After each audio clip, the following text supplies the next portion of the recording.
Hello everyone and welcome back to the channel. Today I wanted to first show you this wiring disaster that I have in front of me currently.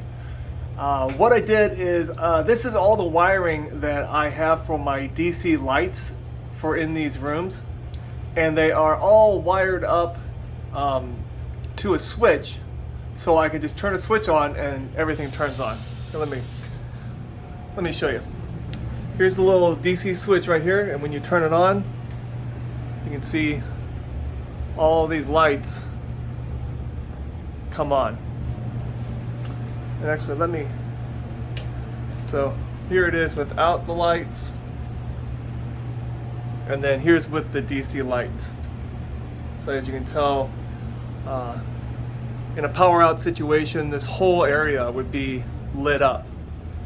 And my shop lights are run on off-grid power also, so that's why they're on. But yeah, all these lights are run on off-grid. But right now, what I have, I guess I should turn the light back on, huh? You can't really see it. All right, what I have is pretty much a makeshift power bar situation. I really don't even know how to explain it. But what I have is these are all my negative connections right here. And then I also have, these are all my positive connections. And then I have a jumper that goes, this is where all the power to all the lights goes into my fuse block. Right down there. Right there.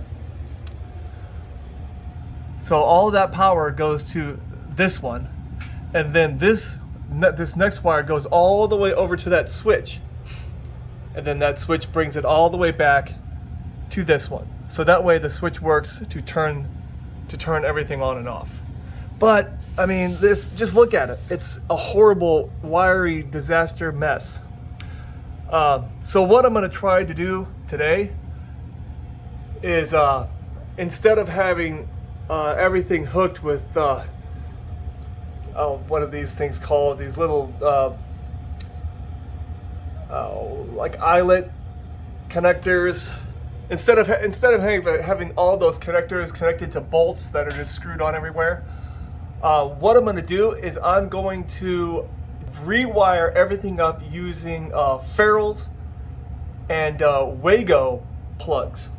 Now I believe what I have here is I have a 4-port Ensure from Ideal. Yeah, why can't I just crimp on a ferrule to my wire and then use ferrules to plug into these? So that way I could expand it and it would look a lot cleaner. I've already done it here.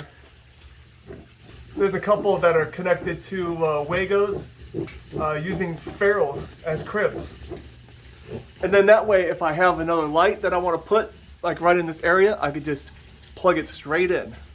So I am going to go ahead and clean this up, use Wago connectors and ferrules to get everything all wired up.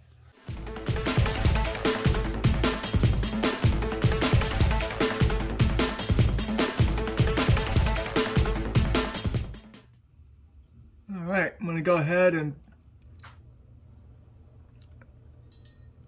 put the ferrule on the positive wire.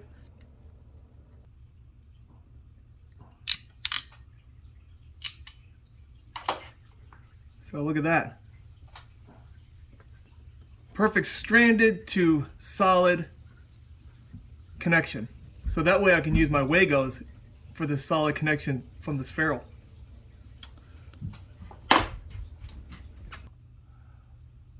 Alright, next thing I do is I put some red tape on the positive connections, the positive Wago. So that way I don't have any confusion about which one is positive and which one's negative. And so I crimped the positive wire, so I'm going to go ahead and put that in the Wago.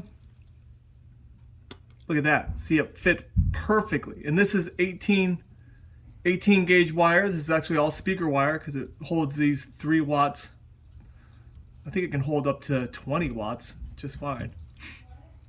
So, but look at that. I mean, it holds that ferrule in there perfectly. So it's a perfect little connector. And this ferrule crimping tool is linked down in the description below if you guys want to pick one up. I highly suggest it. It is super nice. All right, slide this into the Wago. And then look at that. All right, now I have my positive and negative connections. I can connect 3 more wires to them. But those are ready to go. And speaking of tools, what I'm using to strip the wire is these wire strippers right here. Again, they're in the description. They are also, I mean, all you gotta do is just put the wire in. And let me do one real quick. Let's do this one. Just cut this.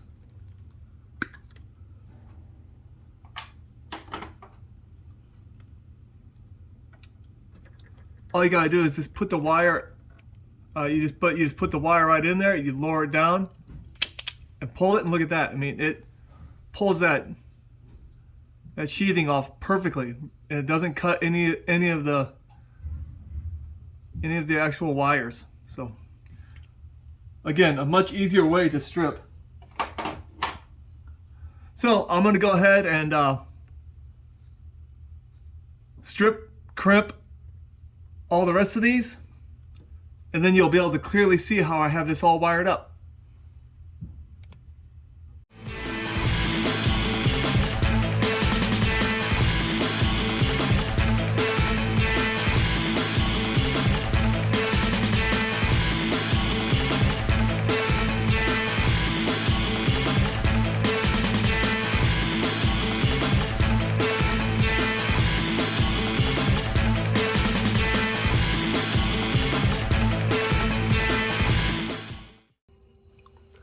Okay, all of the wiring is done. You can see that it looks a lot cleaner now. What I have are my 2 positives right here. This is all the wiring that goes to the switch, and then the switch goes to the power, and here's my negatives. And they're all held on by Velcro, so I can easily just pull them off, stick them back on.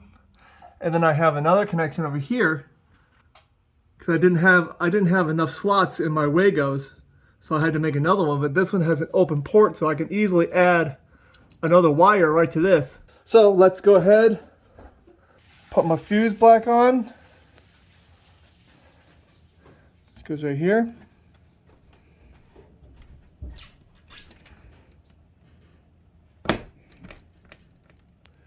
All right. Let's turn on the switch and see if all the lights turn on. Here, let's turn this off. And 3, 2, 1.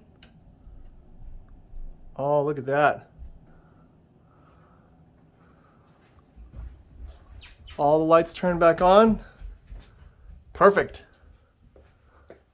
Yes. That concludes the wiring, or I should say the rewiring of all my DC lights in my basement. If you have any questions about it, please leave them in the comments. And please hit that like button. It does help out. And if you like this content, please subscribe. It really helps out. Thank you so much, and y'all have a great day. Bye-bye.